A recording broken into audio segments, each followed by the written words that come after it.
ఏడాది పాలనలో కాంగ్రెస్ ప్రభుత్వం చేసిన అప్పులపై శాసనసభలో మాజీ మంత్రి బీఆర్ఎస్ ఎమ్మెల్యే హరీష్ రావు తీవ్రంగా స్పందించారు. ఏడాది కాలంలో 52,000 కోట్లు మాత్రమే అప్పు తీసుకున్నామని ఆర్థిక మంత్రి భట్టి విక్రమార్క పేర్కొన్నారు. ఈ సందర్భంగా హరీష్ రావు మాట్లాడారు. రాష్ట్ర ప్రభుత్వం ఎఫ్ఆర్బిఎం కింద తీసుకున్న అప్పులు 51,277 కోట్లు. ఈ రోజు ఉదయం reserve bank of India report కూడా తీసుకున్నాను. ఈ రోజుకు కలిపితే ఇంకో 3,000 కోట్లు పెరిగింది. అంటే ఎఫ్ఆర్బిఎం కింద 55,277 కోట్లు తీసుకున్నట్టు రిపోర్టు ఉంది. కార్పొరేషన్ గ్యారంటీల కింద 61,991 కోట్లు, మరో 10,099 కోట్లు గ్యారంటీలు లేకుండా తీసుకున్నారు. మొత్తంగా ఈ ఏడాది పాలనలో కాంగ్రెస్ ప్రభుత్వం తీసుకున్న అప్పు ఎంతంటే 1,27,208 కోట్లు. అలాగే కొనసాగితే 5 ఏళ్లలో అయ్యే అప్పు 6,36,040 కోట్లు అని హరీష్ రావు తెలిపారు. అధ్యక్ష, ఈ మధ్య కాలంలో కాంగ్రెస్ పార్టీ నాయకులు వైట్ పేపర్, కాంగ్రెస్ పార్టీ పెట్టిన వైట్ పేపర్ బుక్ కూడా తెచ్చాను అధ్యక్ష. ఇది వైట్ పేపర్. అదేవిధంగా భట్టి విక్రమార్క గారు ఈ సభలో పెట్టిన పేపర్.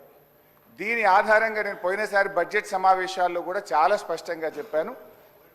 మీరు గతంలో బీఆర్ఎస్ పార్టీ 10 ఏళ్ల కాలంలో 671 అని ఒకరంటారు, 7 లక్షల కోట్లని ఒకరంటారు, 711 అని నోటికి వచ్చినట్టు మాట్లాడుతున్నారు.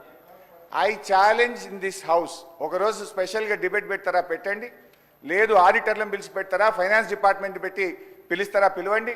ఐ వాంట్ టు ప్రూవ్ 10 ఏళ్ల బీఆర్ఎస్ కాలంలో జరిగిన మొత్తం అప్పు కేవలం 4,17,496 మాత్రమే.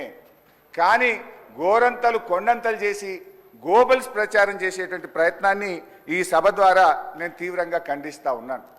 గతంలో గౌరవనీయులు భట్టి విక్రమార్క గారు ఎన్నికల ముందు ఆదాయాన్ని సమకూర్చడంలో కాంగ్రెస్ పార్టీకి అపారమైనటువంటి అనుభవం ఉంది, హామీలన్నీ నెరవేర్చడం మాకు పెద్ద సమస్యే కాదు అని ఎన్నికల ముందు చెప్పారు. వీడియో కూడా ఉంది, కావాలంటే పంపిస్తాను. ఇప్పుడు అధికారంలోకి వచ్చిన తర్వాత ఏమైంది, ఏడాది అయింది, హామీలు ఎప్పుడు అమలు చేస్తారంటే అప్పుల పేరు చెప్పి తప్పించుకునేటువంటి ప్రయత్నం చేస్తున్నారు. ఒక అబద్ధాన్ని 100 సార్లు చెప్తే నిజమైతే అనే విధంగా గోబల్స్ ప్రచారం చేస్తూ ఉన్నారు. అందుకే ఈ శాసనసభ వేదికగా సభ్యులకు, రాష్ట్ర ప్రజలకు కూడా ఈ 7 లక్షల కోట్ల అప్పు అని కాంగ్రెస్ పార్టీ చేస్తున్న ప్రచారం తప్పు అని ఈ సభ ద్వారా రాష్ట్ర ప్రజలకు నేను తెలియజేయదలుచుకున్నాను అధ్యక్ష.